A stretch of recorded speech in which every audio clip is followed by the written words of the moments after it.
And we're back with me, Johnny McMurray, on the On the Spot Football Podcast for yet another fantastic guest.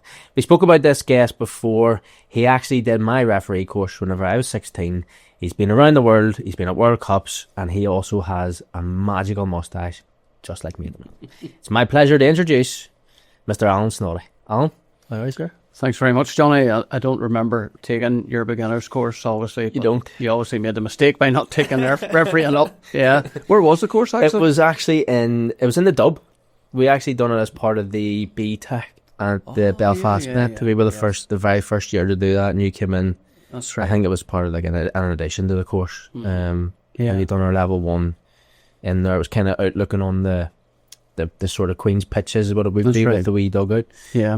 But it was my first indication into what it would be to be a referee. Yeah. Obviously, I decided to abuse them continuously for a couple of years after that. But I have very good insight and something that I'm very interested in hearing. Yeah. No, I remember that course now. Yeah, that was the Belfast Met and a group of players. I was the chunkier player at the time, probably sitting at the very back eating sandwiches or a bag of crisps or something. But yeah. But you know what? Those were slightly different courses than normal laws of the game courses, because what you were really trying to do there was just give the players a little insight into refereeing and a bit of a discussion, and hopefully maybe make them understand that our job isn't the most easy in the world. And then obviously questions and answers. But yeah, that was good. Yeah. It's different for us in terms of being a player and probably being introduced to it at such a young age. I think it's probably vital now. Yeah. To maybe indicate that at a young age, because it'll allow people. I had Lee Tavender. I spoke to you about this before, and Lee's very much in the premise that some people aren't going to make it as footballers. It's probably hard to tell an 18-year-old kid that you're not good enough to be a footballer. But in terms of what Lee was saying, that some people kind of know themselves, and there's always another route to take to be involved in the game, and being a referee is a very good career to have. Yeah, well, it's exactly why I started at 16 years of age, because I knew I was never going to be I suppose, an RB World and Irish League football player. Never mind a B division in those days or anything else. I mean, I enjoyed the game, I loved the game, and I played for the Boys Brigade team, and obviously played in those days. You played out in the streets as well, and had your own little teams organised. But I really genuinely knew at that stage that I wasn't going to go very far. So what I do remember is watching a game somewhere and seeing the referee in action, and maybe naively thinking I could do better than that. So and then I think more or less at the same time I saw an advert in one of the local papers for a beginner's course, referees beginner's course, because even back then, Johnny, there was a massive shortage of referees, and two of us went to it and completed the course, and lo and behold, the following Saturday, and I was out doing my first game where my mate, he never started at all. Okay. So that's really where it all began. In terms of you getting started, you're talking about 7 days there, are you? Like, I mean, in terms of the course, you're wanting to do this, you see it, you're wanting to do it, you're in. Yeah. Obviously, the length of courses and stuff that you do now, the amount of detail and stuff that people go into, but in terms of how different was it very much, let's learn on the job, let's get you involved in the games quickly, and we'll help you along the process instead of classroom? Yeah, the classroom is a means to an end, because it's studying the laws of the game, which probably, I think even today, either 6 2-hour sessions or 2 6-hour sessions, because we used to run them either on 2 Sundays or 1 day a week for 6 weeks. Now, of course, the world's changed. You can do a lot of the stuff online, but there's still nothing to beat the face-to-face contact with somebody and building a relationship with a new recruit. But then it's just out on your own into a game, 11 players on each side, and all of a sudden you're in the middle of it. So it's you would learn more on the job than you would sitting in a classroom. I mean, basic law is important, obviously, but then once you start to referee the games, and then that's absolutely a steep learning curve at the beginning. In terms of you being out there, though, your first experience of refereeing, obviously looking back in hindsight now, it's many, hundreds, maybe thousands of games that you've been in, but what was that like as a 16-year-old kid? Was it daunting for you? I think if I can remember back, I didn't feel daunted. I obviously would have felt a bit apprehensive about what's going to happen here. I would be pretty sure the two teams would have been very surprised to see a young 16-year-old walking in and announced himself as a referee. But the game itself, it was actually, I think the final score in the match was something like 8 or 9-1. So perhaps the guy that was assigning the referees at that stage realised this is not going to be a tight game. So perhaps, and I don't know this, perhaps that's the reason I was there. But I mean, I have no negative memories from the game. Yeah. What I do remember is going the following Saturday for my second game, and neither team turned up. So, so that was a bit of a blow. So it was, but I mean, obviously, it's only one thing led to another as the games and the weeks and the months and the years went past. But I spent 5 years in junior football at that point.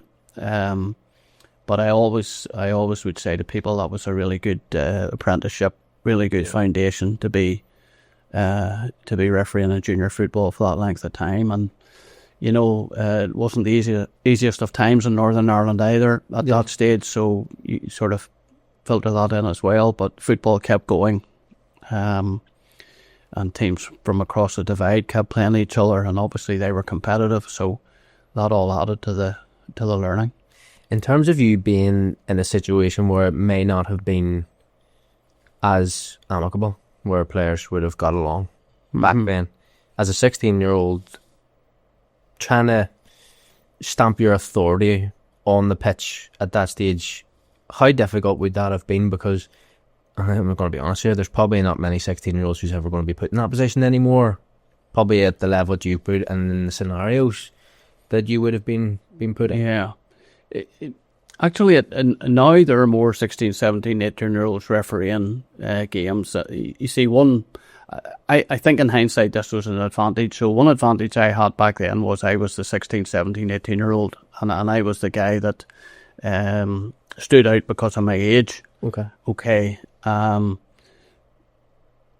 Yes, obviously difficult decisions had to be taken and were taken, but I never remember any situation really where anybody ever said I was too young or I shouldn't be there, shouldn't be a 16-year-old in the middle of adult football and pretty strong adult football back then. Yeah, that's really in the various leagues.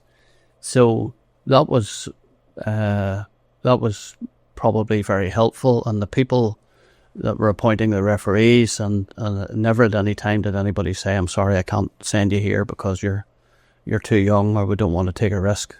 I can remember also after games that players been complimentary for some reason, and that encouraged you. Yeah. So I think by and large I was accepted. Accepted in the various junior leagues. Otherwise, probably wouldn't be sitting here. But yeah, I mean that's the memories that I have, and positive memories. Yes, there were obviously situations that you would maybe do differently if you had the second chance, but we don't get a second chance. In terms of you going forward then, obviously those good feedbacks, the comments and stuff that come of it obviously spurred you on to want to become maybe like an Irish League referee or move up the ranks, and probably move up the ranks quite quickly. How quickly did it happen for you and materialise? Because anyone who knows you knows the career you've went on to have, which we will most certainly dive right into, but how quickly do you get to that stage? Were you maybe fast-tracked quicker back then as what people would be now, and what sort of processes were in place that are sort of different now?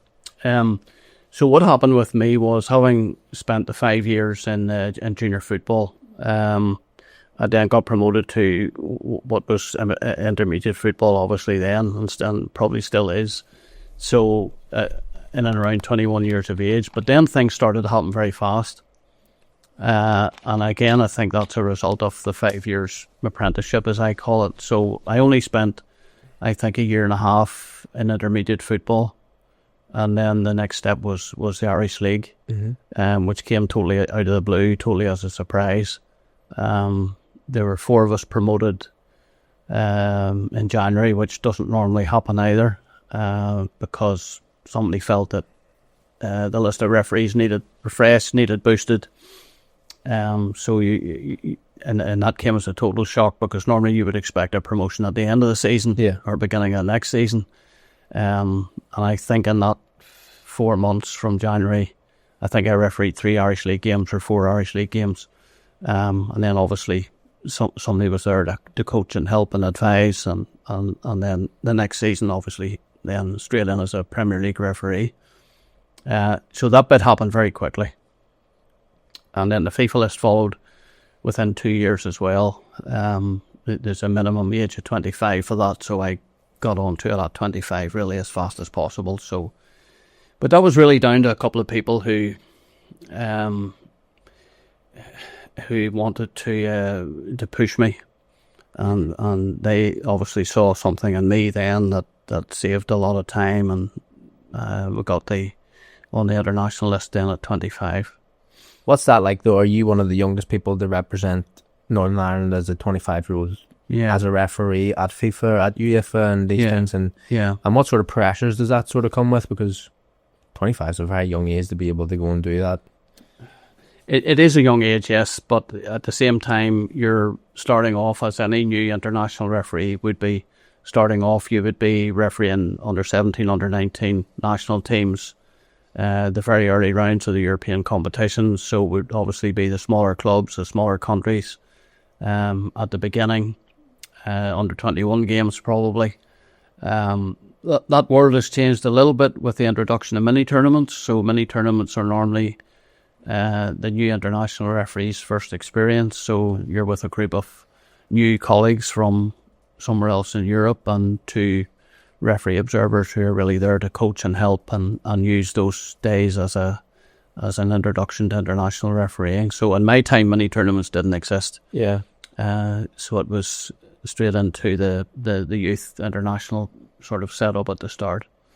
I know you're kind of touching on things there, and you kind of went quite quickly, but in terms of your progression and your ability to referee at that stage, how are you marked? How are you, I don't know the right word to say here, but how are you graded in terms of trying to push you up? And was there someone pretty much at all of your games to assess you at that stage? I know you've done a lot of assessing yourself throughout the years, but is it different now? Yes, it is, than how they would have done it with you back then? It's different now in that every Premiership match must have a referee observer. That's part of the UEFA requirements. Back in my time, certainly in the earlier days, and probably because of the shortage of observers as well, you might have been assessed 50% of the times. Okay. So you went out onto the field of play not knowing if somebody was there or not. Of course, the mentality should have been there's somebody at every game, so you're doing it. Sometimes you might have spotted somebody in the stand, sometimes not, or sometimes it was a surprise. So in that way it has changed a little bit. And I guess also if there's somebody that's obviously got promise, got talent, then they should be followed a bit more closely than maybe somebody who's a lot older and has no ambition to move up to any higher ranks. So it's a matter of prioritising.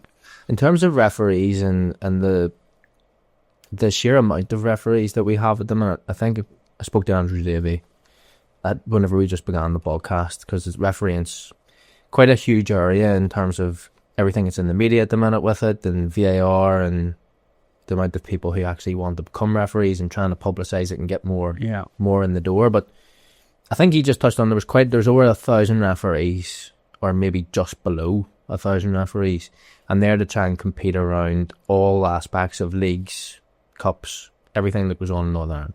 Mm-hmm. How much has football developed from the time that you've been a professional referee, and how different is it now to try and manage the sheer amount of referees in the leagues at the minute? I think what has exploded is the growth of youth football, kids football, and also female women's girls football. Because if you look at the sheer amount of leagues and fixtures that have been played over the weekend, I think a lot of them are played Friday night, Saturday mornings, obviously Sunday mornings now. So that's where the growth has come from. and obviously they all need a referee. So recruitment is always a high priority, and then retaining the referee is a high priority.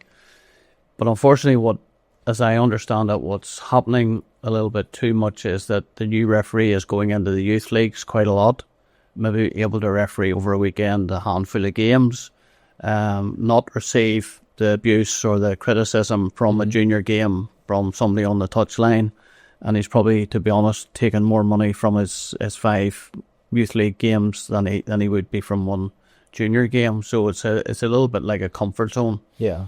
The downside of all of that is then they're not in the pathway to come up through the ranks.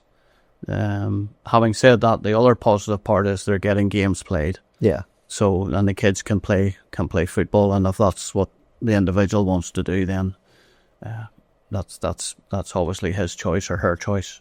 How does that affect, though, the overall trajectory of referees? Like, surely this is a huge problem for the IFA in terms of making sure that Northern Ireland continues to grow. Like, the level of expectation in the game at the minute is at its peak, probably what it's ever been. And in terms of referees and how they're supposed to combat and be able to continue to grow along with that, there seems to be quite a huge drop-off. But what would you do differently? It's very difficult to know. Johnny, it's very difficult to know what you would do differently because, you're throwing somebody. It's just like I said at the start of the chat. You go through the class, and the next thing is you're given an appointment to go and referee the game. So you're basically thrown in there, into an adult game. And I think we don't have the resources for people to go and follow the young referees in their first appointments and be with them and be big brother type support. So those resources simply don't exist. So retention is nearly as big an issue as recruitment. Retaining these people once they've got started. There may well be a lot of the referees that want to coming on board as a result of these youth leagues because their kids are maybe playing in it, or they see this as an opportunity to become a referee and start refereeing games. So what you would hope would be that they enjoy it and they want to progress, but the individual must want to progress. I don't know, maybe you would know better than me, but is it a little bit like somebody who's too talented to be playing in the Ballymena Saturday morning league, but he's happy there because he's with his mates, he's finished at 12 o'clock on Saturday, he can do what he wants, but he's got the ability to go and play for PIL club or a championship club or even an Irish League club, who knows? Yeah, no, I agree. I think it's very difficult in terms of trying to get people out of their comfort zones, as you say. Yeah. It also depends on the amount of ambition that someone has. I mean, it does. In terms of me, if I went in somewhere, I kind of want to try and get to the top of something. Whereas, as you say, some people are just very comfortable in their in that level. And I would say, if you're getting 4 or 5 games in the morning and you get a few quid in your home by the afternoon, that's nice. And I guess if I go back to those 5 years that I keep talking about, there wasn't anywhere near the same amount of kids football being played then. In fact, I can't even remember any being played. It was probably more the boys' brigade type setup or schools setup that was where the kids were playing football rather than attached to a club with all the different age groups. Plus all the different colours that go along with your greens and reds and yellows at under 13 and same at under 14, 15. Yeah. It's trying to house as many kids as possible, isn't it? It's incredible. Yeah. In terms of that though, you were obviously put in at quite a decent level. It's sort of like a good, substantial learning curve for you. Mm-hmm. If you were to do it now and you had to start in the lower leagues and you had to start with the kids now or multiple games at the weekend, do you think that your attitude towards refereeing would be different? I don't think so, no. No, you would always want to get to the top. Yeah. No, I can't imagine that would ever be the case. Yeah. There was a couple of junior kids leagues that I think started off at played at night. I can remember one over at Dundonald. Okay. There was a couple of artificial pitches there, and I can remember going over there a few times to referee, but certainly not anywhere near the same volume as there is now. Yeah. And the same organisation and the same structures that are in place. Even when you think every senior club now has to have a team at all the age groups. Yeah, it's far That's different. part of their. There's no group. There's no gaps missing. There, No. everyone has to be accounted for. Don't you? Yeah. In terms of you being a referee, I want to take you back to the Irish League. Whenever you go in, you become a quite a young aspiring referee at such a young age, as we touched on. But you're also in the Irish League probably at its height. There's thousands of fans in the stands. There's competition everywhere. Obviously, you're refereeing through quite a political period as well. What was all that like for you, and what was it like getting to those big games at such an early age? It must have been quite a good buzz. No, it was a fantastic buzz, and I mean, you wanted big crowds at your games. Yes, absolutely. I mean, Linfield Glentoran back then was 15,000. It's insane, isn't it? Yeah. I can remember, That's a good Irish Cup day lately. Yeah. Every other turnout. Like. So, whilst the crowds hopefully are coming back again, they're never on the same scale as they used to be. Yeah. Health and safety also have a bit of a say on that too, so they do, but which is fine. But yeah, I mean the grounds were obviously a lot more spectators back then. But you wanted a big crowd, you see, I was a player. Absolutely, you want to play in front of Yeah. fans. You want, even if there's like, I don't know, maybe it's different for you as a referee in the middle, trying to make decisions and doing different things. You've got 15,000 people barking at you probably because you've supposedly probably made the right decision on one side, the wrong decision on the other. Yeah. But I'm sure you've been a part of, as you've touched on there, Linfield Glentoran. It's a huge game. But what was that like getting into your first sort of derby games, and where it was a bit more? No, when you received the appointment, you were delighted. You were over the moon, as I say, and really chuffed. And if somebody thought you got the ability to referee this game, then that was also nice to know, because and I mean, I've made referee appointments in various parts of the place, and sometimes if you appoint a referee to a cup final, you're the most nervous person there, because you've actually made the appointment for this guy, the decision. So. And obviously they're there in merit, so I sort of felt that if they trusted me with this game, I must be doing something right and merit the game. No, they were nice to get. In terms of the games that you've been involved in at that level, do you have any standout games where you've refereed, where you've maybe made big decisions that's been, how would you say, it's been cautious in a way for, oh, maybe I've got this right, maybe I've got this wrong? Because being a human being, you're going to make mistakes, but ideally you're the person that everyone's shouting at. It's like, it's a horrible place to be. You're in there by yourself, and especially back then, there's, as you touched on, there's 15,000 people all ready to bark at you. If it was supposed 15,000 is a bit of an exception, obviously, for that game, but certainly, absolutely, there would have been times where you're thinking, if I got this right, because players' reaction is suggesting that it's actually a goal kick, not a corner kick, that type of thing. I mean, obviously that happens. Mistakes happen, of course they do. None of us people expect referees to be perfect from their first game, and it's not going to happen like that. For sure, there were mistakes made. Some you don't know until you see it on television, for example, or sometimes you realize yourself that I've got that wrong. Yeah. Do you know in the moment, by people's reactions, that you may have? Oh, maybe I've not just at that second when you've made it, but within a couple of seconds. Yeah. So, I mean, an easy one is you're standing giving a corner kick and everybody's running out for the goal kick. So you sort of think, oh dear. You can't go back on it. You just turn your back and run on. You're like, oh, yeah, it's fine. Yeah. So or a throw in. You're giving it the wrong way and everybody's lining up for the other team to take it in. That type of thing is low key stuff. But it's the big calls. It's the penalty area decisions that are the ones that you really need to get right. See, whenever you're in a position where you do potentially do that or get something wrong, right? And you've maybe touched on there that then after a couple of seconds, I've made a decision. Mm-hmm. As a referee, do you try to balance it out? No, because you don't. One mistake is better than making two. Yeah. So never. Because you always hear people being like, "Oh, he's give that because," and you're sitting going like, "Surely you can't do that. That's like no unethical." In one part, of course it is, and your head would be not in a clear place either. So quite honestly, you just have to delete and move on. Yeah. And just accept that it's done. And I think probably I think players understand that we make mistakes. Absolutely. Of course we do. And I think if it's an honest mistake, which of course they are, then most players, a vast majority of players, will say, take it on the chin, because they're going to make a pass in 10 minutes' time and it's not going to go to one of their teammates. And, you know.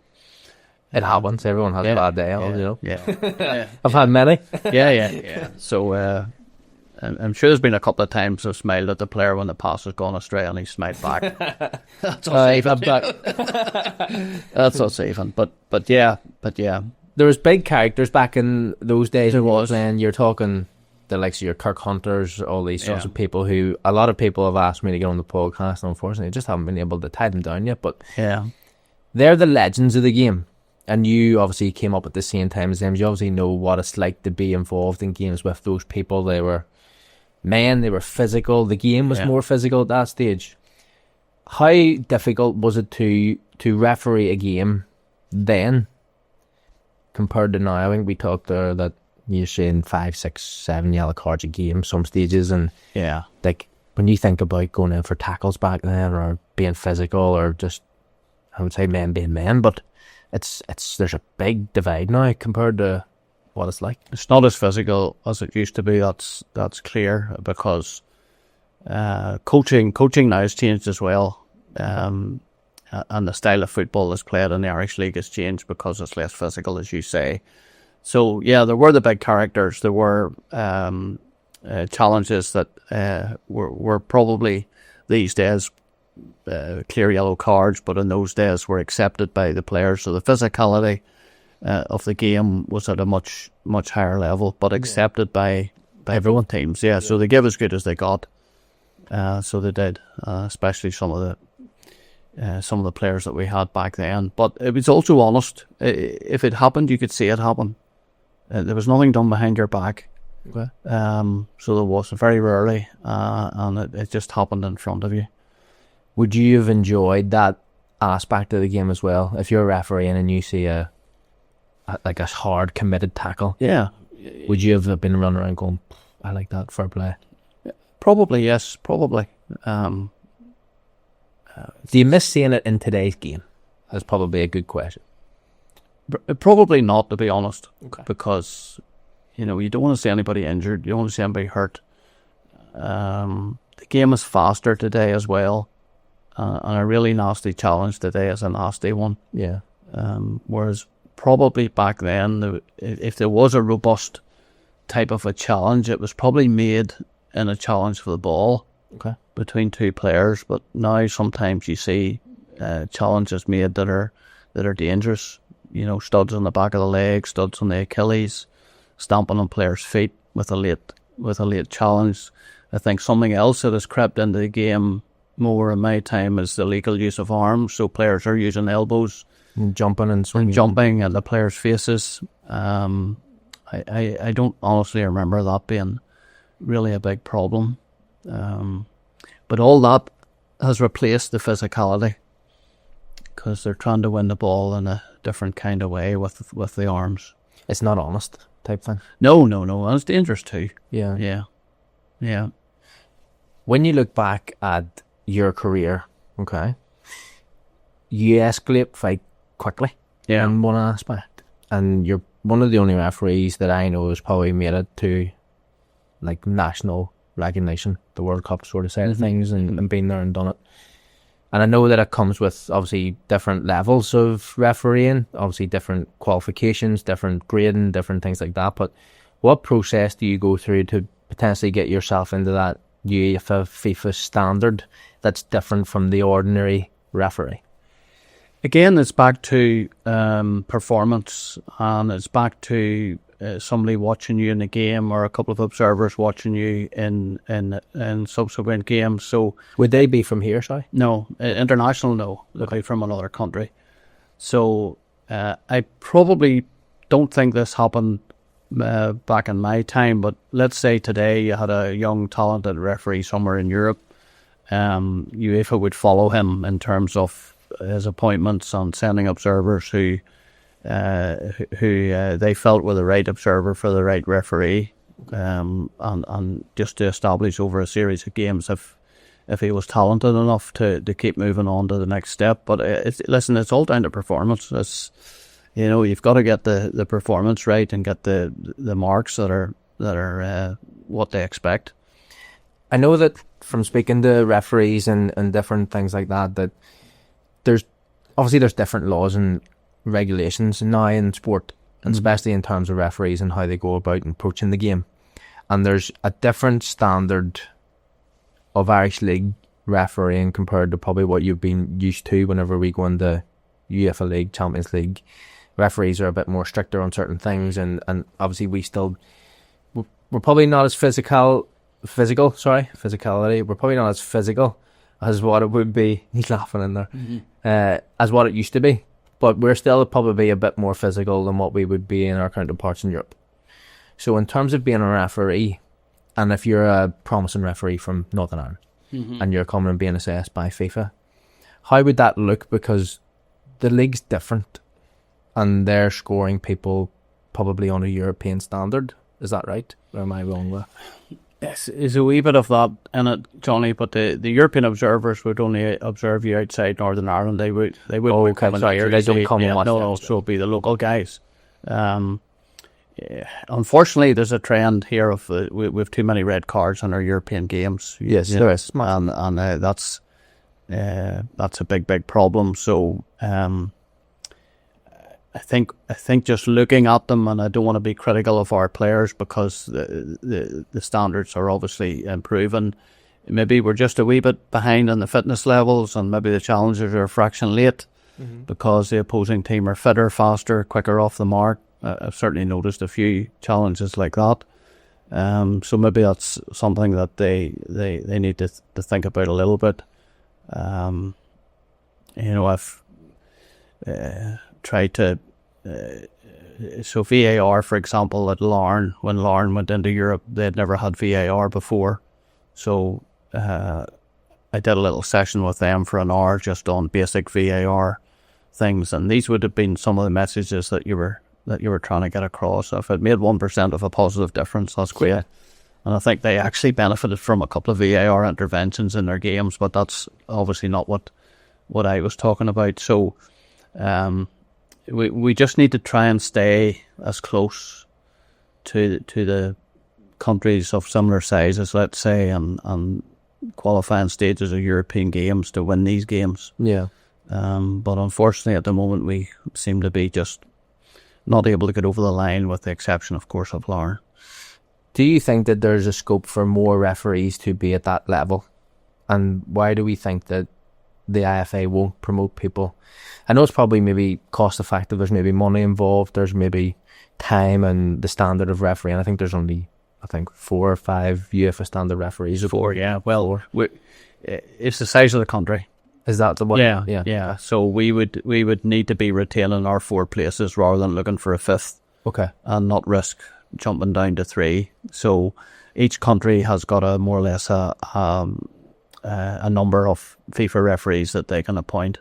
Okay. So it's not for example, England probably have 9 or 10.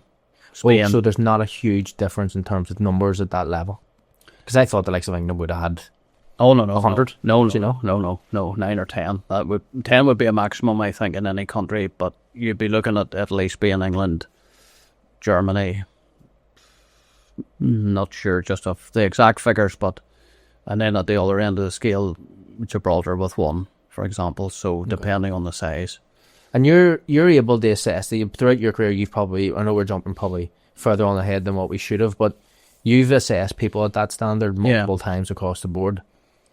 The only big difference probably is the level that people are refereeing at. So in terms of here, you're refereeing in the Irish League, and in England, you're more than likely in the Premiership, which is full time. Most other countries' referees are all full time. How do we bridge the gap between our referees being the best versions of themselves consistently week in and week out compared to everybody else? Is it a matter of being a full-time referee? Is it a matter of training? Or I think full-time refereeing here is not realistic, because if you wanted, if somebody had asked me at 25 years of age or 30 years of age, Do you want to become a full-time referee? So you've a lot of things to consider. You have your job. I just happened to work for Northern Bank then, so that would have been perceived as a pretty safe job. Yes. And the chances of not continuing with them would be probably zero, to be honest. Young family. And then you run the risk of an injury as a referee, which stops your career, or you run the risk of a loss of form, or performances aren't good, and then that sort of pressure would mount. So in terms of Northern Ireland, it's not going to happen. Again, financially, the resources I'm certain are not there to pay somebody. Some other countries have actually got quite a nice model where they employ the referees full time, but each referee then is responsible for refereeing in a region of that country. Okay. As part of his full time job. So he's actually combining the act of refereeing with being in charge in his region. And other bigger countries, obviously, like England, Germany, Italy, then the resources are there to pay somebody for full time. But it would be impossible to referee at that level without being a full time referee. Just impossible.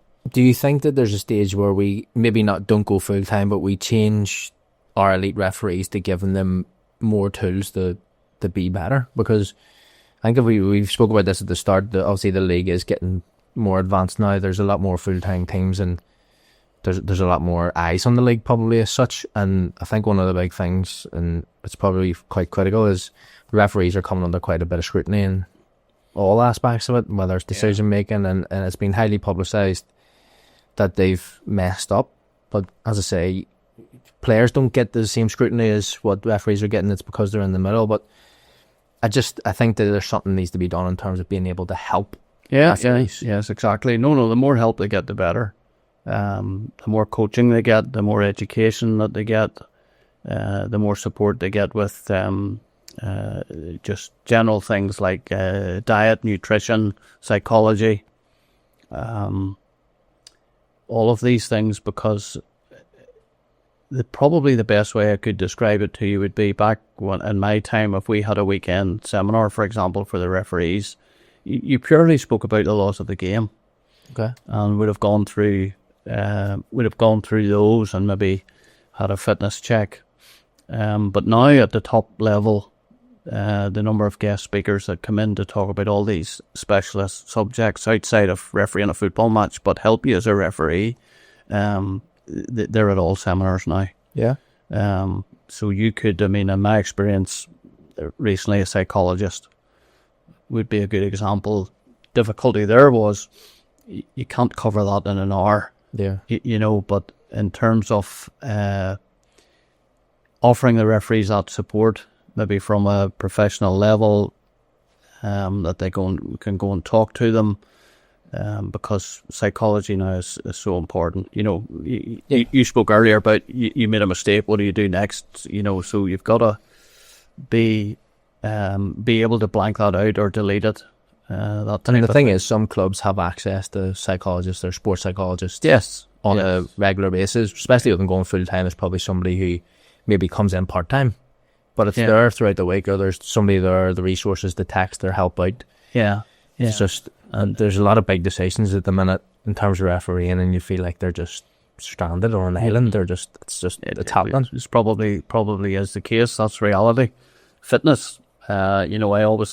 I've said to guys, I wish I had all the fitness, the sports science that's now available when I was refereeing, because none of that existed at all. Simple things like heart rate data and polar heart watches and science added to your fitness programs, because we're all different. We all need different regimes of fitness. Injury prevention is another thing that happens regularly, where you do specific tests to monitor flexibility and all those kinds of things. So none of that was there in my time, but it's there now. In terms of your warm up, would it have been 15 minutes before, jog across the pitch, a few kicks, and then back in there? It's a good example. Yeah, it's a good example, and in a way, I don't know when I started doing warm-ups, but definitely not at the start. Okay, Definitely straight not out. at the start. Yeah, straight out. And I would think I was even in the Irish League before starting to do warm-ups, which is a very, very interesting question. But It's wet, like it's a wet and windy yeah, quarter to a kick-off, Ballymena Showgrounds, yeah. and you know the players are in the tunnel, and then I'm ready to go. I keep myself nice and warm here before I go out. You know, a couple of stretches against the wall or whatever it would be. But yes, but that was the sort of that's the other types of things that are different now. Mind you, I refereed for 32 years and I was never injured, so Maybe there's something within just being nice and relaxed that it gets you past. Yeah. Do you know what? As you touched on that there, it's one of the things that I want to talk to you about, right? In terms of a lifespan of a referee Yeah. at an elite level like yourself, who's Yes. been there, Yeah. is there a cut-off point? Like, how far can you continue to go without saying, okay, my time's up, I'm not quite there? Or is it a matter of you just hitting the fitness test and the parameters that you need to hit to stay there? Well, it's the only job in the world where you need to pass a fitness test, I think, to continue. So, I knew when my time was right. Okay. So I had come off the international list at 45, and I continued for another 3 years in the Irish League, which it was perfectly happy to do and enjoyed it. But I knew that was enough. I just knew at that time. 48. 48, yeah. And I had seen too many of my colleagues going on a year too long. Okay. And the same will happen with a player. Yes. So it will, and it doesn't. And then you destroy what you've achieved. You don't want to be leaving with people criticising your mistakes or your performances in your last year. So there is a good time to stop. And I think if you're honest with yourself, you probably know that. And that definitely was the right time. I know I joked about the 32 years, but it's factually correct. But that was part of the reason, because I knew myself, if I got injured by continuing too long, I would have destroyed that little reputation. Just that little fact, Yeah. I suppose, that I was able to hold on to. But there were other reasons from that. That was enough. Well, talk to me about the main reasons why, because you've been so successful. And as you touched on, you had no injuries, so somebody like you potentially could have went on. Now, I can't really say the same. I've been riddled with injuries throughout my career, and these things happen. But you haven't really had any. You've had a nice transition. You've been able to referee games and manage your way through games quite easily, by the sounds of it. Was it psychologically that you wanted to do that just before? I just don't want the check out at the wrong time. Yeah. Or was it just I'm kind of done now and I want to go into maybe education route? Yeah. I wanted to do Yeah. this. What was it for you? There was an opportunity when I did stop, and I knew that opportunity existed, to go into observing. Okay. And then the following year to go into observing for UEFA and FIFA internationally. So I knew Malcolm Wright was the name of the guy who was stopping his term because of age, I think. So and we had discussions, private discussions amongst them, to agree that the pathway was there. And then having a year's experience observing locally, and then you could move internationally. So there were more reasons than not being injured. That was another one. And all the little bits and pieces started to fit in, and it was the solution was that was the right time.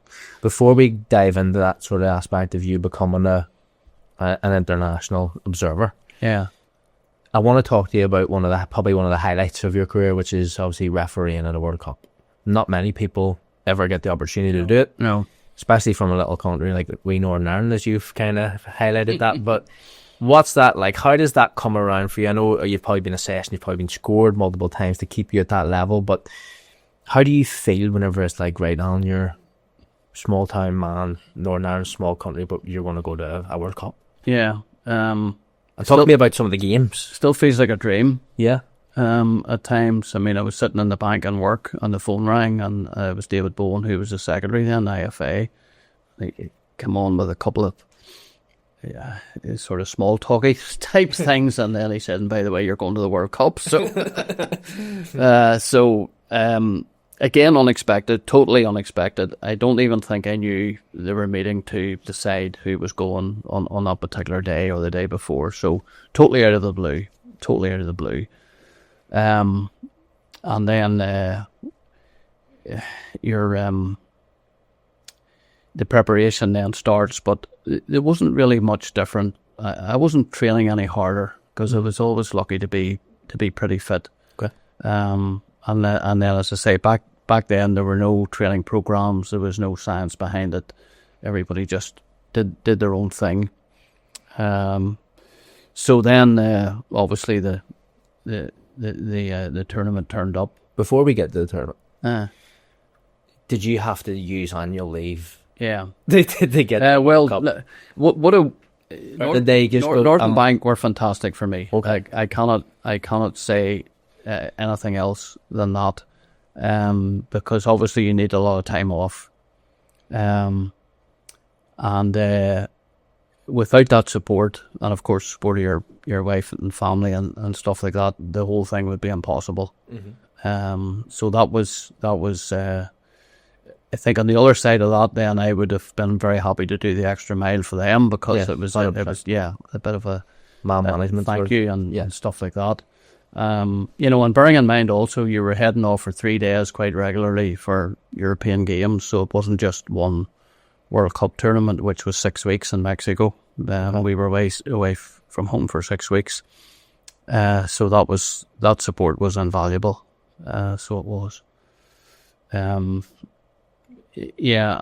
now, now for World Cups or European Championships, there's a whole preparation schedule which might start about 18 months before the tournament, and groups of referees are selected and then gradually whittled down as the months go past. So we didn't have that back then. Yeah. You were just invited, and this was you're going to be at the World Cup, and that's you. Yeah, and you jumped on the flight to Mexico City, and I think in Italy 90 there was one preparation 4 or 5 days in Italy that we were all brought together about March time. Okay. For Italia 90. So, but now it's completely different. Talk to me about those tournaments, the highlights of those tournaments. Like you're brought in this scenario which obviously you've never experienced before. You're around the elite of the elite, as some would say, and players are incredible. You're talking the biggest names ever. But what's that like to be chucked in, to be in the middle of it all, and even the experience? Like, you're getting 6 weeks away. You're refereeing. You're in this community where, as you say, you're working 9 to 5, and then you're going and doing your games after. You're going and doing your games at the weekend, and everybody else is way different from what you are. Oh yeah, night and day, totally. And you're in that referee family. I think it was 36 referees then back then. That was what the group consisted of. I mean, and of course we were linesmen then, assistant referees then as well. Yeah. In 86 and 90, and then that changed when it went to the United States in 94, the two specific roles. So, we're actually here, and we also did that here as well. We were assistant referees, not every other week, but quite regularly. So that kept your hand in. So it wasn't such a big jump for me. But my first appointment there was assistant referee at La Argentina, and I'll never forget the moment. For some reason, I just standing in the tunnel, and the three of us were at the front of the queue, obviously, and just looked round, and all of a sudden saw these faces that, world class international football players, and I'm thinking, what am I doing here? Wee lad from Belfast, And then very quickly focusing, just saying, right, you have a job to do, decision after decision after decision, and got through it. And I think that's maybe the moment where, probably again the same for players, you talk about players freezing, you talk about athletes freezing just on the moment, but it might just be a wee moment that when you can focus and just concentrate on what you're doing. Dial in, all these things. But I just would never know. But anyway, I got through it fine, and that was it, up and running. What sort of players are you talking about that's in that Argentina team? When you turn around, you're sitting going, that's not your... Well, you're Maradona behind you, first of all. I was about to say, that's not your... No offence to Kirk Hunter, but that's not your Kirk Hunter. Do you know what I mean? That's your Diegos, that's your Simeones. These are all these legends of the game. All these legends, Italians, exactly the same, Kind of like a pinch me sort of moment you turn around and see totally this God, football and God behind you. Yeah. God. What an experience, dude. That's your first game, you're saying, going, geez, I can't Yeah. afford to get anything wrong. And it's quite a famous photograph of the toss-up with Diego here and me here, and just watching the coin been thrown up. So we've got that one. Not many got to experience Diego in a way, but Yeah, I mean, yeah. he'll never be forgotten. I'm sure that picture's somewhere in the house. Oh yeah, no, it definitely is. Yeah, it's there. Okay, and then when he died, it appeared again on various media things. So strange. In terms of you being at those competitions, obviously Diego's one of the highlights of that tournament. But Yeah. did you ever take away any sort of memorabilia? Did you ever get any sort of like kits or tops or anything like that would have went with it, or was it very much structures and you're here to do a job? Yeah, no, you're there to do a job, and you don't have any contact with the players except on the field. Okay. So there's no such thing as socialising afterwards or anything like that. Even back then there wasn't. It was just, and obviously security was very high too. So we would have been escorted into the stadium and out of the stadium and back to the hotel. So there was never any contact. Is all the referees at this stage are using your own hotel? Yes. All 36 of you together in different Yeah. just to isolate you away from everything that goes on. Yeah. I'm sure the absolute atmosphere of Mexico was Yeah. incredible. Like I mean, you look at Mexico anyway, you see that they've got their own traditions and cultures and stuff, but it must have been absolutely electric. Yeah, no, it was. It was, and you know, the supporters. It was in one game, Brazil. So the Brazilian supporters are more or less taking over the whole city. Okay. So that atmosphere was obviously a lot. Mexicans themselves. Italy was the same, just the nationalities that were coming. But you know, in the middle of all that, there's I mean, it's a massive event, that goes without saying, but the whole thing is taken over by football. Yeah. The whole world stops, doesn't it? Yeah. For 6 weeks. Like, Yeah. I always remember being in school. Now, this is obviously 2000s, early 2000s and stuff. And even the teachers and stuff, like some of the classes, you would have got the game was on because it was throughout the day. And it's kind of perfect here because you get like a 2 o'clock and a 4 o'clock and a 6 o'clock kick off, and it's the 3 weeks you're just consumed by constant games of football. Oh no, you are, and the teachers maybe having somebody looking out for the headmaster. That's turn that TV off. Turn the TV off. Get the Bunsen burners out. We'll get the flames going. I know, but it and especially if Northern Ireland were obviously playing in Mexico and you know, you can imagine countries all over the world. If your country's playing a World Cup match at 2 o'clock in the afternoon, the geography lesson is going to be binned, isn't it? Absolutely. Yeah. And so very rightly. Yeah. Do you know? Yeah. See, whenever you talk about going out to those competitions, you're obviously refereeing, you're doing lino, you're doing different things. Was there a core group of you from Northern Ireland? No. Or was it just you? Because I know that with European competitions now, that's you'd changed go as with well, a group, yeah. wouldn't you? Yeah. So that's all changed as well now, Johnny. So when I say 36 referees back then, now it's teams. It's teams of referees. So when you start adding the 4 match officials on the field, the VAR, AVR, 6, probably reserve, 7, reserve assistant referee, 8, it's just got bigger and bigger and bigger. Yeah. So you were put into a team of people, a couple, maybe as you say, Italian 90, maybe it was your first sort of 5 days of maybe training with different people, different cultures, different personalities. Some of these people may not have spoke English. Don't know, probably, but maybe they had to. But it's very difficult to understand people and how they referee a game and how they are linos and stuff like that. What was that like to be able to kind of come together as a team because you don't know anyone? It's difficult. It was probably one of the main reasons that they decided we need to make specialist assistant referees as a role. Okay. Right. So people then coming through the ranks at some point in their careers would decide, right, I'm going to be an assistant referee. I'm going to lino. And the same here, lino, linesman, whatever. And, you know, the same here. So the teamwork now is a crucial part of any seminar as well, because it's not just about eye-to-eye contact or body language or signalling. It's about communication through the radio communication systems. Do you speak or do you not? What do you say? Keep it short and simple. And all those things. So that all evolved way after my time. Yeah. Do you think that would have helped you? Yes. Oh, yes. Absolutely. Yeah. Because, I mean, you'd have been in your own team, and that team would work closely together for quite a while. Yeah. So it would. See, whenever we talk about you being at the World Cup and doing all these things, you look at the idea of how football's evolved even from then, right? And the likes of the VAR now come into play. There's big decisions that were made, the likes of, say, for Maradona's instance, the handball, which would obviously never work in today's football. Mm-hmm. As a referee, it's obviously a big help to have VAR involved.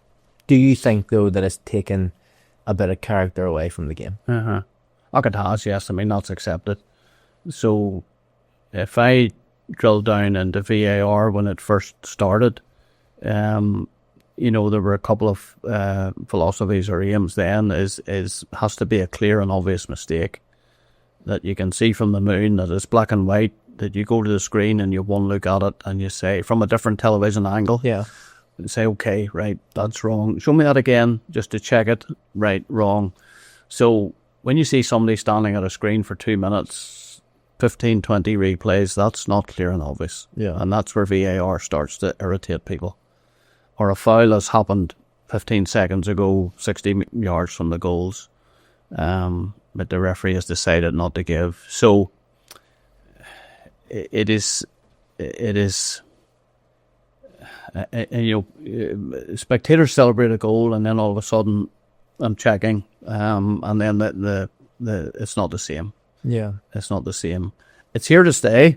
Yeah, and I think people are satisfied with it when it identifies that there has been a clear mistake and the decision is wrong, and that's fine. What's your personal opinion on VAR? Do you like it? If it's used properly, yes, it's fine. I don't like it when I see all these delays and 20 replays and some small foul that the referee has decided not to give. And you know, I mean, every weekend we have a VAR discussion about the interventions in the Premier League and are they right, are they wrong? So it's interesting. It has moved on just from discussing the referee's decisions plus the VAR decisions. So there's two decisions that are being discussed, which delays the whole thing. But when the decisions are so crucial, and if one of them is clearly wrong, then it has to be corrected. Do you think, though, that removing VAR would help football, or do you think that now that we've got so accustomed to it, that we can't physically go away from it? No, we can't go away from it. At all? No. You can't... A country can decide not to use it, but at international level, it's never going to go away. So it has to stay for European, UEFA, FIFA competitions? Yeah. What might happen as well is that other elements, like a second yellow card, now might be checked. There's talk about that. Does that not just pause gameplay further? And that's just going to have more...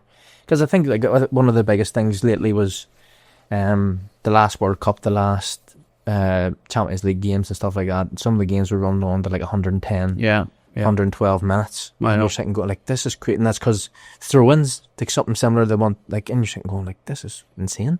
Yeah. It's not the same thing, but one of the big issues at the moment in football is the number of minutes that the ball's in play. Yes. It's like about 55 minutes out of 90 plus whatever it might be. And that's becoming more and more of a problem. Yeah. So it is. So players are delaying throw-ins, goal kicks, corner kicks, obviously when they're winning the game. So with the... It's been happening for... Yeah. And with the 8-second rule now with the goalkeeper, they're having to find other ways of running the clock down. What do you think? So that was coming up to my next sort of question. It's working. It is. Yeah. And I've started to see quite a few decisions in the Premiership and stuff. I think one of the Liverpool games that was done very recently, they got a corner at something that was taking too long. But it's consistency probably is the hardest thing, because maybe a referee's dealing with something over the other side of the pitch, it's off a camera, and the goalkeeper has something he's maybe missed 4 or 5 seconds already, and then the countdown begins and people are now questioning, that's too long before you should have made a decision or whatever. Yeah. There's obviously going to be that's more pressure for a referee. Yeah, I guess what people don't realise as well, if we go back to teamwork in that situation, so what we're encouraging assistant referees to do, who's on that side of the field of play, is to start counting, and the audio then, the message then gets to the referee, 8 seconds isn't a long. It's not a long time. There is a time, Yeah, to be honest. yeah. So, he's not doing it by himself. There is a time, to be honest. Yeah. So, he's not doing it by himself. So, if he happens to be dealing with something else, he's getting the information in his ear that the countdown Do you has think that started. that's a good rule to implement? And Yeah, because it's worked. it does. Now, what referees need to be sure doesn't happen is that creeps up to 9, 10, 11 seconds before you give the corner kick. So hopefully that won't happen.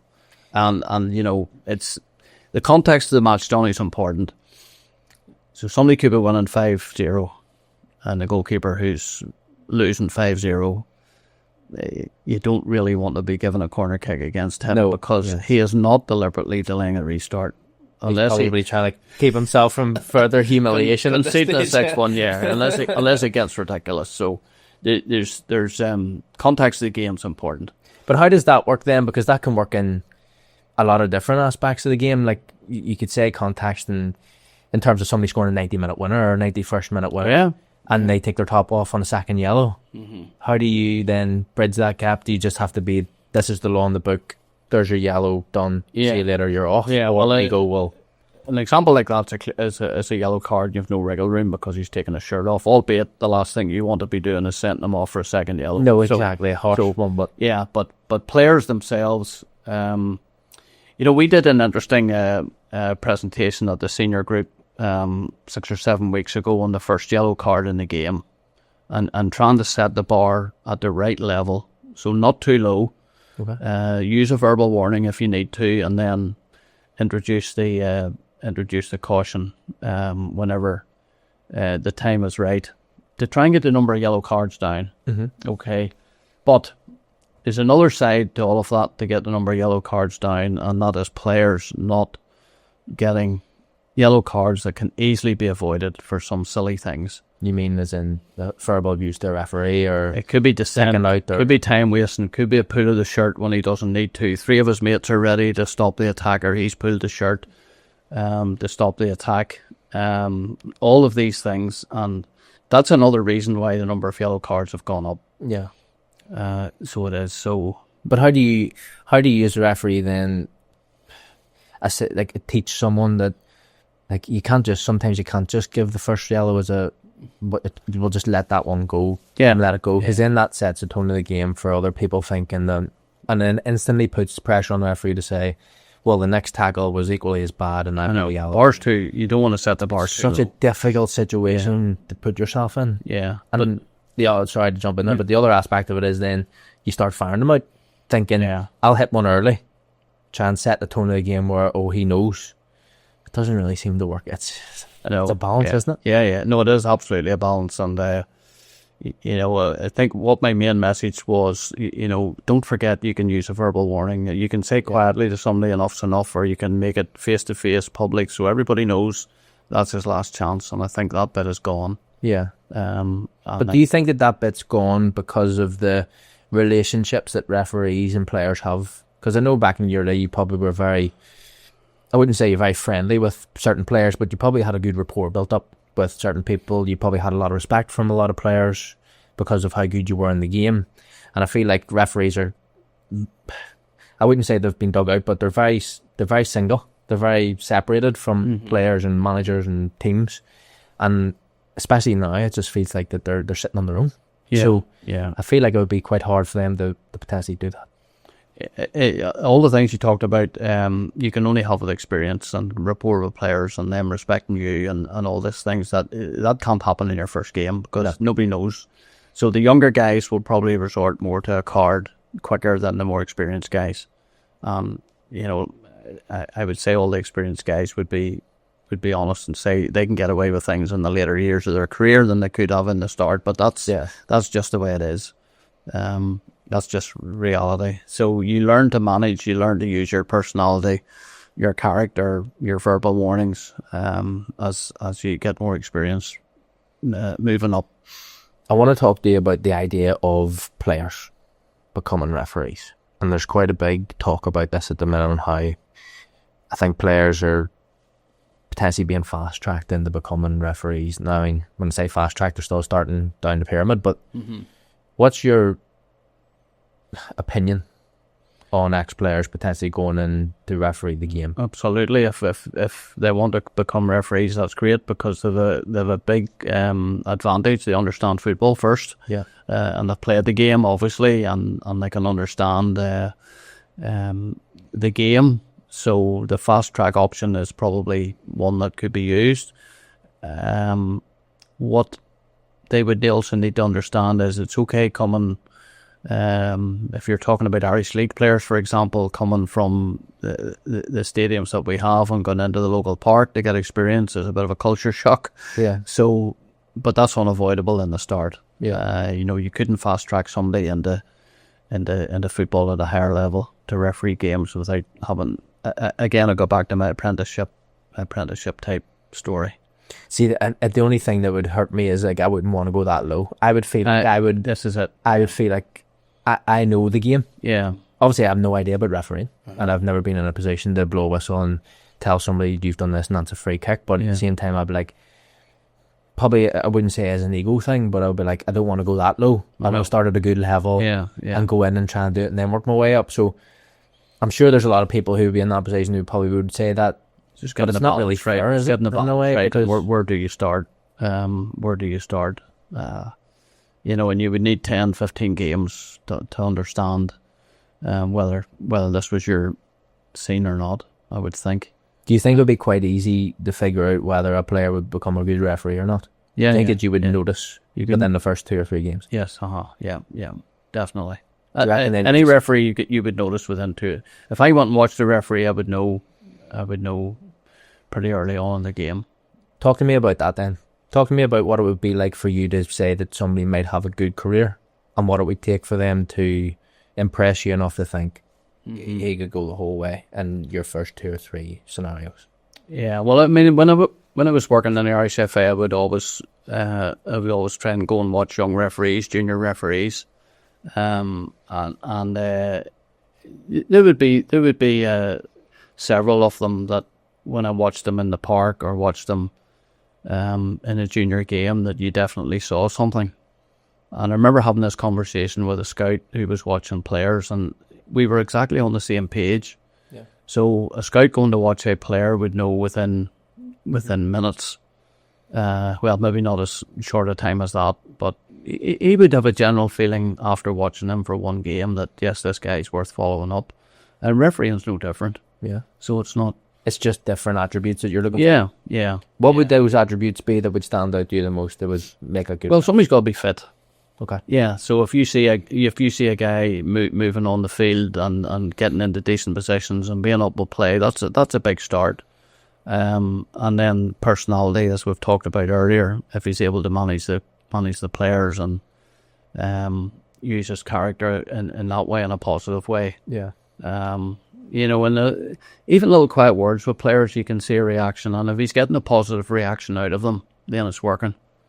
So it is. Obviously, laws of the game, courage, seeing a confidence, seeing a clear penalty and giving it with confidence and assertiveness and all those things, or the opposite, not giving it, or taking too much abuse and he's just not up to it. Yeah. This can be quite easily done. Yeah. And at that level, you two usually they're by themselves, so you're quite isolated. You're just the man on the pitch, and that's you. You've no help. In terms of you being in the IFA, you go and do a lot of work for them. You become an assessor, as you've talked about. How does that materialise for you, and how does that push you on? Because you end up becoming, as we spoke about, an international assessor. You work in different countries. You're working with elite referees from all over the place. You're away most months doing this thing, which is fantastic. To be honest, sounds unbelievable. I wish I could do it myself, but what is that like? If you listen to that referee's course, you never know. I wish somebody had told me that I wasn't good enough to become a, I could have potentially been doing something. But in terms of what's that like for you when you make that transition out of refereeing into the IFA to become an assessor and start to build refereeing for such a small country? A lot of it is being able to use your experience to pass on to other people. working with the top referees in several countries and at international level, then you're up to date with all the modern trends in football and trends in refereeing, and you're attending seminars, and even VAR. I've had that opportunity of being very close to it many times, and you understand just how difficult that job is. So making the transition from an off the field to off the field from on the field, I don't ever remember it being that difficult. Okay. So I don't. And then, working in other countries, then you see different cultures and different attitudes, and you're there as an independent person for a reason, because there's something in that particular country that needs independence and neutrality and work there that the local people just can't take on. Yeah. Because we spoke there, you're just back from Turkey. Yeah. So in terms of being in it, like, Turkey's a crazy league. Very, very difficult. Do you know what I mean? Yeah. Very, very difficult, very different from like majority of leagues. Yeah. So yeah. how do you go in there and assess those referees, try to help them with that, because you're not used to seeing that league? No. But I mean, you can kind of make some sort of connection with being in a different league and whatever, but it's very isolated, that league, in terms of like the power and the money that goes with it, and different scenarios. It's probably the toughest. It's probably the toughest in Europe. Maybe Greece is maybe just as difficult, because it's such a focus on football. Media, television, blogs, websites, clubs, presidents of clubs, the money, and it is tough. But we're not doing anything different with them that we would do anywhere else. So the discussions are the same and the topics are the same. Maybe drilling down a wee bit more into the VAR situation. Would they have VAR? Oh yes, yes, yeah, right. yeah. So they have 9 Super League matches, and I think 9 First League matches, all with VAR and all live on TV. So you have 18 live TV matches every weekend, spreading through Friday to Monday, and different kick-off times, obviously, as well. So the massive focus on the games, which in some ways makes it easier for me then, because I can watch games at home. Yeah. I can watch games in the stadium, which is ideal, but you can't be there all the time. So you're really just looking for the positives as well, because we don't just sit and look at mistakes. Practice positives. No, there's no point in hammering it further. Do you know? No, it's not like that. No, but a difficult decision taken well. Okay, just talk us through how you got that. What was the teamwork aspect of it, for example, or positioning aspect of it? So you always try and focus on the positive things too. But it is relentless there. It is relentless. It seems like it, especially when you watch certain games on TV. You're like, that is a sort of like a hostile environment to be in. It just seems like it's over the top. It's crazy. Yeah. Whenever you're delivering these seminars and you're in different countries like that, is it an open sort of seminar for you? Are you 1-to-1 with some of the referees? Are you 35 referees in front of you and they're all being able to talk, or how does this work whenever you're away? Both. Can be. You can be doing a presentation to a group of 20, 30 referees or assistant referees, elite referees, and then obviously if you're watching a game either in the stadium or on laptop or TV, then you might have the opportunity to have a 1-to-1 with a referee, either after the game or Zoom calls now are the normal the normal way. So that can be done as well, and is done actually. Do you prefer being hands-on and being in person and doing that? Obviously, it's a lot of travelling for you, but yeah. I mean, I'm sure it's nice sometimes, but I'm sure sometimes it's like, I'd rather be in the house and they could do this over the phone and you know. Yeah. No, when you're in the stadium, it's great. I'm sure it is. And it wouldn't have to be a 50, 60,000 people. It could be 2,000 in a First League match or one of the smaller games in the Super League. But I mean, the vast majority you're watching laptop or TV. In terms of the referees and the countries that you've been able to be in, visit and do different things, you've been across a wide variety of countries in the session referees on multiple scales, but where has been your nicest place to go and your nicest environment to be in terms of assessing, being involved? Working in a country, you mean? Mm-hmm. Oh, good question, because they all have their positive parts. Yeah, I must admit I enjoyed Cyprus when I started there. It was nice small country, and a bit like here where everybody was closely together. But again, difficult for the referees because of the size of the country, actually, in a roundabout sort of way, because everybody knew everybody else. Yeah. And they only have football in Cyprus. There's no real other sport. It is a small league too, isn't it? Yeah. It is a small league, but again, 2 or 3 powerful clubs in it, and a lot of media attention. But you felt you were closer to the guys then because everybody was within travelling distance. Turkey's such a massive country, west to east, north to south, that it's you can't have that same personal touch. So you can't. But they all have their different pluses and minuses. In terms of you being over there though, and being like sort of an international assessor, how do you get to that stage? Does that come from FIFA? Is that like recognised as like, are you part of a governing body? Or is this all you? Is this all independent?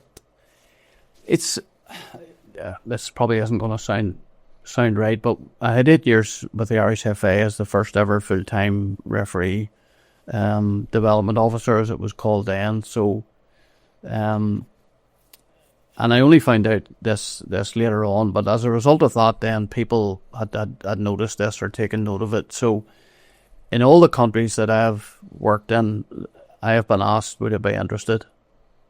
So it's not an application process or there's a job vacancy and you put your name in. It has never worked like that. Yeah. So it's probably reputation, which I don't like sort of saying it myself, but the reality is that reality is that the name's out there, and then when I left, all of a sudden the world opened up because I was able to say yes, I've got the time and I can do it. So that's something that I'm pretty proud of. Are you able to do multiple countries simultaneously, or how would that work? No, you would have, if you've got one country, you would have to devote your attention to them, and that would be unfair. Could you not bring in little mini Alan Snoddy, sending them to like Cyprus and Germany and whatever, and do that, and just sit and back have their own your reputation, and just allow them to experience what it would be like to be. I never thought of that, Johnny. No, but listen, we'll talk about it after off air. Yeah. But there would be one or two occasions where somebody would have needed somebody. One situation was a VAR expert. So Turkey needed somebody. They wanted somebody that could focus full time on VAR. So the guy that had worked in Greece for a short time had called him and said, "Would you be interested, Joe?" And he said, "Yeah." So and that becomes like a full-time position for him. Yes. Okay. Yeah. Perfect. Yeah. Nice to have friends in high places, Alan, as some would say. Yeah, no, but people have been very good to me, Johnny. That's the reality, and it's always nice to be asked. One of the last things I want to touch on is the laws of the game. Mm-hmm. Very widespread at the minute. There's new rules being introduced every year. There's rules taken out every year. Different scenarios will arise, and certain things will be a definite, certain things won't. How do you feel about the laws of the game? Because it does seem to be like an ever-changing rule book, and it's, if I'm going to be honest with you, in terms of me being a player, do I know the rules of the game completely 100%? Absolutely not. And I don't think that the majority, like I'm sure some people will. I've had this conversation multiple times, but maybe it's because I didn't take an interest in it. Yeah. But how do we educate players, educate managers, coaches, fans? Even because some of the decisions that are made, if the fans actually knew probably the laws of the game inside out, they would probably understand the decision that was made. Yeah. Well, it's all about educating all the time, which we don't do enough of. Yeah. So you'll try see to get a full stadium packed and have a big screen to say this is what it is. Yeah, I know. And then, the interesting argument this weekend is the Liverpool goal, isn't it? The Liverpool Man City situation with the offside. So Robertson. Yeah. On that, what's your opinion? No, then because he's actually not in the line of the goal. For me, it's only a personal opinion, and for me, it's a goal. Yeah. So it would be my preference, and I can understand in terms of the way the laws of the game are written that you could interpret that as him interfering in his ability to save the shot. But if you took the player away from in front of the goalkeeper, he's still not stopping it. No, 100%. Still not stopping it. So and VAR as well sometimes has disallows goals rather than allows goals. So it does. So and football's about goals. It is 100%. Yeah. It makes the game exciting. Yeah. And then no one wants to watch draws. Yeah. But in terms of the laws, how do you think that we get around making football probably as basic as possible? I feel like the more basic it is, the less red tape probably. Yeah. I think I can give you a good example that's being discussed at the moment, and in my opinion, again, I hope it comes in. If you take a penalty kick, for example, right? Okay. So the penalty kick taker has one chance to score. Mm-hmm. The keeper saves it and rebounds out, or it hits the post or the crossbar and rebounds out. The penalty's over. Okay. So that should be a dead ball. Yeah. Okay. So he's got one chance. So what does that stop? It stops all this nonsense about encroachment. Because no player needs to encroach. Running in. Running in to try and stop it. So it takes all that away. And it's just black and white. If you don't score, it's a goal kick. It's a goal kick, yeah. And that would simplify things to no end. It's only a simple example. Yeah. The problem now, which is becoming more and more, and I think we chatted about that earlier, is the delaying the restart of the game from goal kicks, corner kicks, throw-ins deliberately. Players faking injuries, let's be honest. Cramp. The only players in a match. I thought you were going to say something about me. No. The only players the only players that take cramp in the match are those in the winning team. Yeah. Goalkeeper goes down with cramp. I mean, goalkeeper hasn't moved. And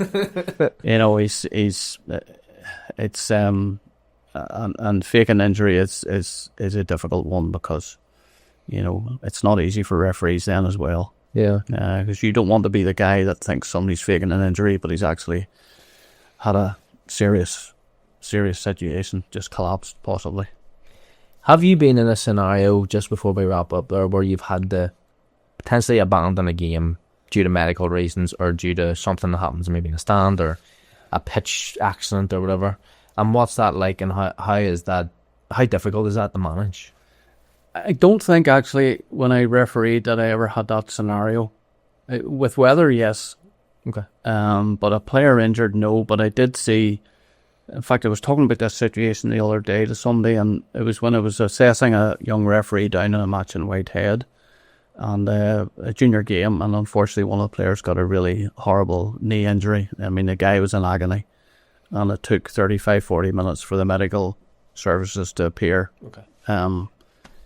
Nobody had any appetite for finishing that game at all. So in senior football, obviously the medical attention is immediate, so somebody can come on immediately and treat somebody. But no, I've never had one where it's been a medical or a serious injury. Is there like a time frame of where you can not really let the game kind of go on before you say, no, okay, it's too long now, get us off? Or no, there's no exact time frame, and I know NIFL are working on some protocols at the minute to try and just tidy up when the match should be abandoned and when it shouldn't. But it's very easy sitting in an office writing these things down when you're actually out there, and the atmosphere, fans, everybody's in the stadium. It's quite difficult to make a decision like that. It is. And, whenever you see a serious injury and all of a sudden the stadium goes quiet, it's at the Oval a few weeks ago. There was a medical emergency in the terraces. Some poor guy had tripped and fallen and banged his head off the concrete. Okay. Now, as far as I understand, he was okay. He was taken away in an ambulance. But, for me, and the medical people had to run across the field. And, it was just a deathly silence. Mm-hmm. Because nobody knew how serious this was. And you don't know, in terms of players too, you're kind of apprehensive then. Yeah. So in that type of scenario, the referee would be just ascertain that everything's okay and the guy's not. Because it's very difficult for a referee to call quits, especially if one team's winning and you're 60 minutes in. And do you know what I mean? not in a bad way, but nobody wants to give that up. And coming back to start the game in 60 minutes probably isn't going to happen there. No. Well, you had the Carrick banger when Paul Heatley crashed off the wall. Mm-hmm. So my understanding in that game was that everybody accepted that the game couldn't continue. Yeah. So it couldn't, and then... But so Bangor were 1-0 up at that. They were. So, yeah. Sometimes the health and safety of people is more important. Exactly, yeah, exactly. And, maybe if you're winning the game, you really would prefer that it was continued. If you're losing the game, you may prefer it wasn't. Absolutely. But I think there was overall agreement between the teams that we can't go on. Going forward, Aye. I'm cautious of your time, but we've been going for quite a while. But it's been so interesting, very intriguing to hear the stories around refereeing. It's definitely an area that I enjoy listening about. But what is the future for Alan Snoddy? Are you going to continue to be an international assessor? Are you going to try and do more within the local game? Are you still part of the local game? Yeah. And how are we looking at potentially elevating refereeing in the local game?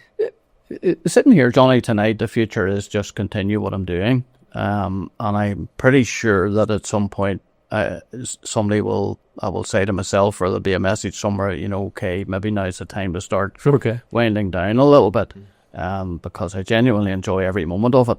Mm-hmm. But it can't go on forever, obviously, and age restrictions might creep in some of the roles that I have, or I may simply decide the days of so much travelling are at an end, and I genuinely think when I start to think like that, then I'll know. Yeah. Obviously, the local stuff definitely continue as much as possible, because it's been my life here for so long, and you owe the game so much, to be honest, that you just want to keep trying to give back as much as possible, especially with the younger guys.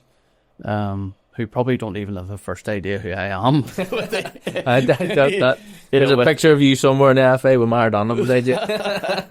Yeah, but, and if the day ever arrived where I'm saying to myself, this has become a burden, this is boring, I'm not enjoying this anymore, I want to do something else, then I think I'm honest enough with myself to recognise that, but certainly not tonight. Yeah, good. Well, listen, so this is not my final... It's not your final hurrah. You could be back again. You could be back. But listen, thank you so much. It's been an absolute pleasure. Just to let you know, we finish on hugs. Right. So you have to get up. You have to give me a big squeeze. Oh, my goodness. Anyway, I had to finish it off. Listen, thanks for your time, sir. I'd say it's been a pleasure getting to know you for quite a while there. Join us next week on the On the Spot Football Podcast for yet another fantastic guest. We have just had one of the most interesting insights into refereeing from an absolute legend. See you soon.